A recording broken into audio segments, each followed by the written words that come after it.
Hey guys, I'm Little Art Demon and welcome to my channel. And how are you doing today? I hope you're doing well, and I'm excited to say that it's time to continue the Pride series.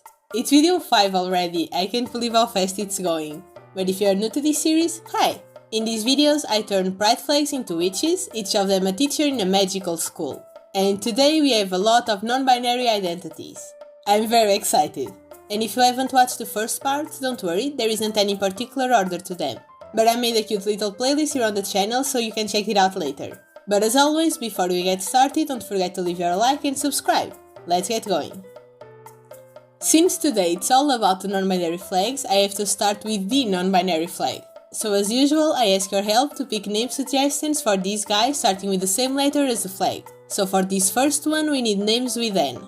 The non-binary flag is yellow, white, purple and black, so I decided to keep the yellow mostly for the accessories and the other colors for the clothes. I think it looks great this way.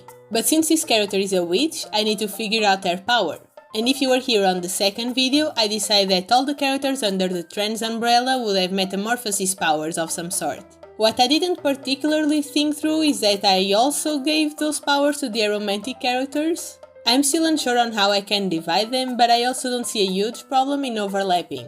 But I thought about making the trans characters have powers regarding living beings and the romantic characters regarding objects. I think that would be an easy fix, but I'm still brainstorming. I just wanted to point it out since it's something I will have to fix when I flesh out this universe and magic system. Right now the lore is made of floating ideas and vibes, but I would like to solidify it one day and create something with these characters. But anyway, ignoring that semi-plot hole, for the non-binary character I imagine they can change their appearance into other people. Maybe not necessarily mimicking other people they know, but they can change their looks while remaining human. Not that our lovely character here needs to change their looks, they're gorgeous and I love their skirt so much, you have no idea. I just bought a long skirt and it gives me the urge to run through a magical forest and dance around the fire. It's amazing, 10 out of 10 would recommend. But anyway, I gave them a long skirt that has a part tied up. I don't know what that's called, but I love how it looks. There's another layer to the skirt underneath to add volume, and they're wearing boots. I also gave them flowy wavy long hair, very magical. When I create these designs, I'd never restrict myself to the gender normative clothes, if that makes sense. I usually just draw what I think would fit the flag and that's it. And for this character in particular, I didn't want to make them feel neutral. It's hard to explain, but sometimes I feel like gender-neutral clothes are always man clothes. And this is me using the broad terms. Clothes don't have gender, I don't think I need to go on a ramble about it, because I will be here for decades. But I think that happens because the industries grab the masculine clothes and overlap with the feminine clothes, and the intersection is what's defined as neutral. But I don't really like restrictions when it comes to clothes, so instead of grabbing options that are in the middle to get some sort of androgyny, I decided to mix and match and still end up with the same result. I gave them a skirt, very flowy, but I gave them a sleeveless shirt to show their shoulders and arms. I think they would be confident, but keep to themselves most of the time.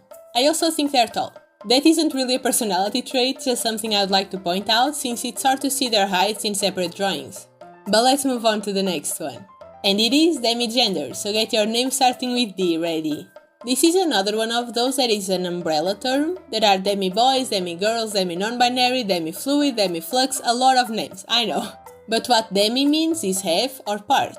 Think of demigod for example, it means part god. So a demi-boy is someone that doesn't fully identify with a boy, but it's partially there.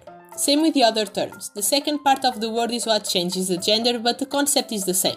This was a little tricky to do because there are a lot of different flags, but they all have the same structure. It's grey on the ends, white in the middle, and then the other stripes have different colors accordingly. The middle white stripes just changes into demi-flux flag.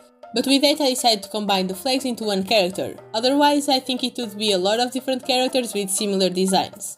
I hope that's okay with you too. And speaking of the design, I love this one so much.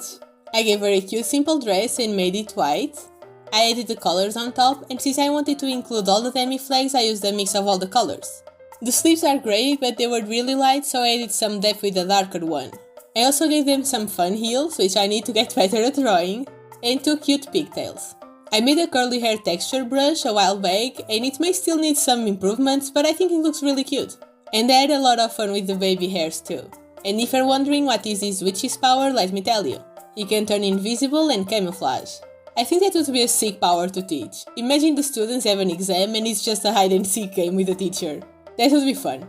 I think they would be very outgoing and they also give me artist vibes. I think it's because of the clothes. They're so stylish in a fun way, I really like the dress. I feel like I always say this, but they're very kind. Are all of them kind? I think so, none of them are mean. There are no villains in this story. What story? I don't know, one day I'll figure it out. But yeah, I imagine she teaches the students to blend into their environment. Turning invisible would probably be very advanced, but she can do it too. I'm not sure if she can turn into objects and camouflage that way. I'm still unsure of the specifics, but I like this power. And for the last one, I need to take a deep breath because it's the gender fluid flag. I'm so excited I can't contain it. In case you don't know, hi, I'm gender fluid, and besides that, this flag is my favorite color combination, just like the bi flag, which I also am, so I get very happy when I look at this one. Not only is something dear to me, but it also looks so damn good. But I'll try to organize myself during this part. So get your name starting with G ready. This character is rocking a cool black blazer with a gradient of the blue, purple and pink and some white details. I think it looks really cute, it's like the night sky. They have a white turtleneck shirt underneath, I really like how it layers, and there's also a necklace to add some color in there. The pants are simple ripped jeans, it's always hard to draw these, but I think they turned out okay. Then the hair is white and has a gradient in the underlayers. I don't know how to put it into words, there may be a proper name for that, but it's when the color is only underneath. It's easier to see in the drawing. But let's talk about her powers. At first I was going to give them the power to change the physical state of objects and control their temperature. I think that's on brand with the fluid part of gender fluid, but after finding out the plot hole I mentioned in the beginning of the video, I decided to change it a little bit. Instead of changing objects, he can change himself. He can turn into a liquid and a gas, or even turn rock solid. And as an extra, they can set themselves on fire. Magical fire, not real fire. I think they would be very talkative and curious, but maybe not the most organized. They're a little bit chaotic, but they can do their job perfectly. And that is the last drawing of this video. I want to continue to work on this series, but I may change the videos a little.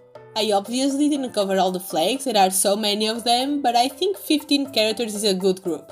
If there's a flag you would like me to include, you can still leave it in the comments, I'll probably get to them eventually. But for now I think I'll take a pause on designing new characters. But that doesn't mean this series will stop. I will continue to expand on this universe. It's been a lot of fun to create this together with you guys. So expect a few more videos expanding on the lore, maybe exploring the school or the magic system a little more.